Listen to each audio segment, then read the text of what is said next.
इस वक्त आम आदमी पार्टी के नेता राघव चड्ढा हमारे साथ मौजूद हैं। राघव जी, बहुत स्वागत है आपका न्यूज़ 18 इंडिया पर। सबसे बड़ा सवाल यही है कि अब अरविंद केजरीवाल जब 2 दिन के बाद इस्तीफा देने जा रहे हैं, कौन होगा दिल्ली का मुख्यमंत्री? देखिए, मुझे लगता है कि जनता के मन में ये भाव है कि हमने अरविंद केजरीवाल को फिर से मुख्यमंत्री बनाना है। केयर टेकर सीएम 3 महीने के लिए, 2 महीने के लिए, 4 महीने के लिए कौन बनेगा, वो ज़्यादा मायने नहीं रखता। मायने ये रखता है कि जनता अपने नेता, अपने बेटे अरविंद केजरीवाल को फिर से वोट देकर मुख्यमंत्री बनाना चाहती है। मैं आपको याद दिलाना चाहूँगा कि अरविंद केजरीवाल जी इनकम टैक्स के कमिश्नर थे। अगर करोड़ों रुपए कमाने की लालसा उनके मन में होती तो कभी इनकम टैक्स की नौकरी नहीं छोड़ते, और नौकरी छोड़ने के बाद करीब करीब 10-15 साल वे झुग्गियों में जाकर गरीब लोगों की सेवा करने का काम उन्होंने किया, देश के लिए काम किया। तब तो आम आदमी पार्टी भी नहीं थी, आंदोलन भी नहीं था, और मुख्यमंत्री बनने की कोई बात भी दूर दूर तक नहीं थी।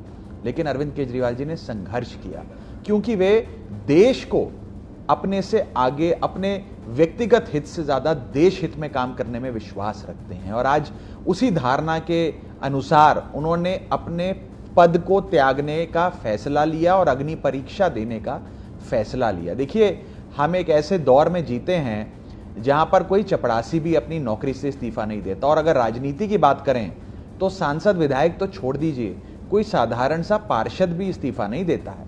इस दौर में अरविंद केजरीवाल जी ने इस्तीफा देने का फैसला लिया, अग्नि परीक्षा से गुजरने का फैसला लिया। ये अपने आप में एक बहुत बड़ी चीज है, और मुझे लगता है कि दिल्ली की जनता झाड़ू का बटन दबाकर अरविंद केजरीवाल जी की ईमानदारी पर मोहर लगाएगी। मैं आपको बताना चाहूंगा कि सबको लड़ने पड़े हैं सच के युद्ध, चाहे वो हो राजा राम या हो गौतम बुद्ध, और कहीं ना कहीं वही चीज आज इस दौर में होती नजर आ रही है।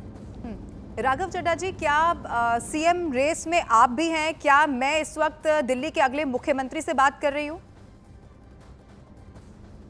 देखिए, इन सब सवालों का कोई मतलब नहीं है। विधायक दल तय करता है कौन अगला सीएम बनेगा। लेकिन मैं समझ सकता हूं कि मीडिया की दिलचस्पी इस बात में रहती है कि अगला मुख्यमंत्री कौन होगा, कौन वो साथी होगा अरविंद केजरीवाल जी का जिसको वो जिम्मा मिलेगा। बट महत्वपूर्ण वो नहीं है। मैं फिर आपको कहना चाहता हूं, महत्वपूर्ण ये है कि अरविंद केजरीवाल जी को दिल्ली की जनता वापस लाना चाहती है। अरविंद केजरीवाल जी की कमी दिल्ली की जनता को खलेगी, और ईमानदारी पर अरविंद केजरीवाल जी की मोहर लगेगी। मैं आपको याद दिलाना चाहता हूं कि 2020 के चुनाव से करीब 1-1.5 महीना पहले अरविंद केजरीवाल जी ने एक बड़ी ऐतिहासिक प्रेस कॉन्फ्रेंस कर ये कहा था कि अगर मैंने काम किया है तो मुझे वोट देना, अगर मैंने काम नहीं किया तो मुझे वोट नहीं देना।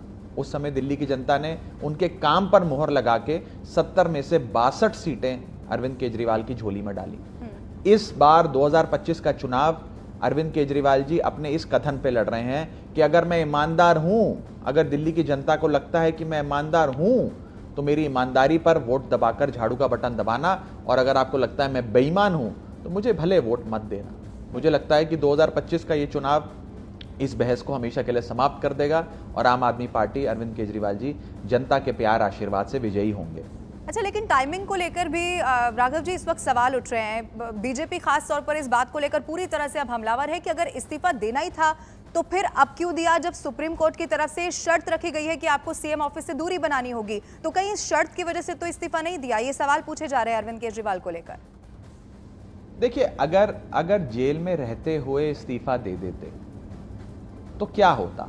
एक एक कर न जाने इस देश के कितने मंत्री और मुख्यमंत्रियों को अरेस्ट किया जाता और सबको इस्तीफे के लिए मजबूर किया जाता। लेकिन अरविंद केजरीवाल जी ने बेल होने के बाद इस्तीफा देने का फैसला लिया, बड़ी बात है। और जहां तक कंडीशंस की बात है, सुप्रीम कोर्ट द्वारा गिनवाई गई कुछ कंडीशंस की बात है। इस प्रकार की कंडीशंस तो समय समय पर केंद्र सरकार द्वारा या उपराज्यपाल द्वारा अरविंद केजरीवाल जी पर लगाई गई हैं, उसमें नया क्या है? लेकिन बात यह है कि आज अग्नि परीक्षा से गुजरने के लिए कोई शख्स तैयार है। कौन तैयार होता है आज के दौर में अग्नि परीक्षा देने के लिए? कौन त्यागता है? क्या आप अपनी नौकरी से इस्तीफा दे सकते हैं?